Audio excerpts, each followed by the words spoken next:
Hi ladies, welcome back. I hope you all had a happy Easter and a good break and did lots of fun things. Today we're going to start chapter 6. This is our first lecture. We are going to talk about Mary for this whole chapter. This section specifically is about Mary and how she's an image of her son, Jesus. So the main idea is that excuse my voice, I'm losing it a little bit. But Mary is the mother of God. She is Jesus' first disciple, and she shares in her son's mediation. That says meditation. That's a typo. Sorry. Mediation between God the Father and humanity. In effect, becoming herself in an image of Christ. So we're going to talk about that this section. So the intro, first part of this talks about how growing in friendship with Jesus is made easier because of Mary, and how she's not a different thing that we pursue in our faith.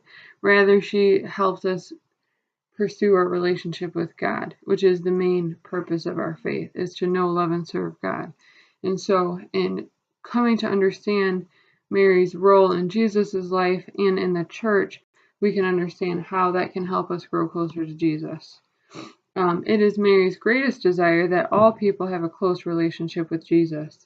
And so Mary is not out to be put on this throne. She wants everybody to know, love, and serve her son.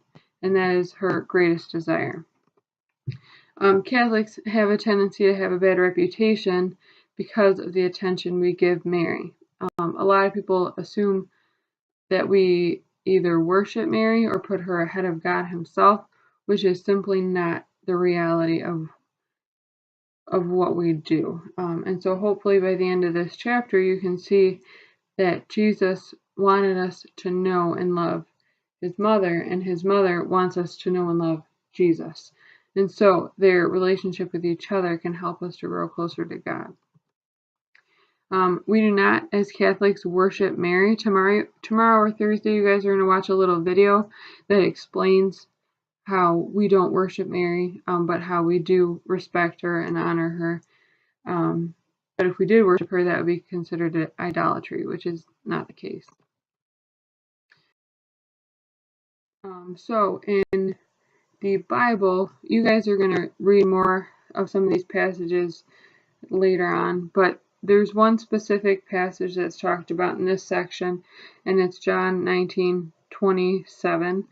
So this is when Jesus is on the cross, and he looks down, and there's his mother and the disciple, and Jesus said to him, "To behold your mother." So through this passage, we know that Jesus wants us to know and love Mary. Jesus invites us through this verse to know Mary as our mother and to allow her to bring us closer to him. And so these are one of Jesus' last words, and we know that how much he respected his mother and how much she can do for us, how much he can do for us through her. And so I guess the best way to think about it is if you think about if a friend of yours does something kind of stupid, or if you want to tell your friend something but you can't reach them for whatever reason, whatever it is, if you go to their mother will most likely know where they're at or how you can reach them or what way you can reach them most effectively. And so in that same way, Mary has this relationship with her son, and we know that from their relationship we can encounter a deeper relationship with Jesus through Mary. And like I said, she wants us to know and love Jesus. As Mary was free from sin and she had a close relationship with him, Jesus calls us to be more like her. So when Jesus calls us to be more like her, it's not because Mary was it's because she imitated Christ better than anybody in history ever has. And that's what we're all called to do as Christians, which is why we are all called to imitate Mary in the sense that she imitated Christ. And so Jesus invites us to do that through the scripture, which we're going to talk about on Thursday. but also through this gesture on the cross that he made. So Mary is a disciple par excellence. I probably would not have phrased this section this way because it's just kind of wordy, but we'll talk about what par excellence means. Pope Paul VI described Mary as the most authentic form of perfect imitation of Christ. That's kind of the whole idea of this entire section.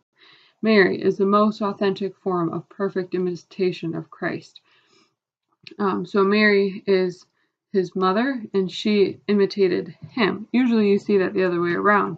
But because Mary was conceived without sin, she was able to mirror what we're all called to look like, which is essentially Christ. She is the ultimate witness of her Son. Par excellence means better or more than all the others of the same kind. Excuse me. Through Mary, one of the great mysteries of the faith is revealed. God's involvement of humankind in all he does, specifically his plan for salvation. So obviously we're referring to Jesus Christ himself. Through her, yes, we have little understanding as to what our cooperation with God's plan can look like. So God invites all of us to say yes to him like he did Mary. And if we were to say yes, we might not have the same role Mary did, obviously. But through her yes, we can see what cooperation with him looks like. So if we were to say yes, we would have a lot of what Mary has, which is this intimate relationship with Christ, which is what we all strive for as Christians. That kind of sums up this chapter. I thought there was something else I wanted to say about this, but maybe not. Sums up this section. So there are a couple of announcements that I wanted to tell you guys. First of all, you have a quiz on Friday, May 3rd. It's going to cover today's and Thursday's lecture. So maybe review it again. It'll be sort of an easy quiz, not like so easy that you shouldn't study, but so easy that you don't have to stress about it. Also, the end of the year is coming. Stay on top of your grades. No extra credit will be offered to students with missing assignments. The only exception to that is things that cannot be made up, like the Stations of the Cross. But if you guys have not taken the time to do what you're supposed to do, I don't expect you to take the time to do an extra credit assignment. So at the end of these lectures, from here for the rest of the year, there's going to be comprehension questions that you're going to have to do and then submit at the end of the week. So today you're doing, I think, 5 or 6 questions, and then on Thursday you're going to do more questions. Turn them in on Thursday at the end of class. Do not turn them in today because I want them turned in together on the same sheet of paper. Okay. Also, Daniela says hello. Pretty much the cutest kid alive. And then these are your comprehension questions. So at this point, your substitute teacher is going to pause. You guys are going to answer these individually without helping each other. You can use your books if you need to. Try to do it from memory. But if you can't, then go ahead and use your books. If you, or when you're done, I want you to go over them as a class. Your substitute's going to call on you randomly, so you should all have them done. And if you don't call them, or if she calls on you and you don't have it, you're going to start losing participation points. Sound good? All right, ladies, have a good day.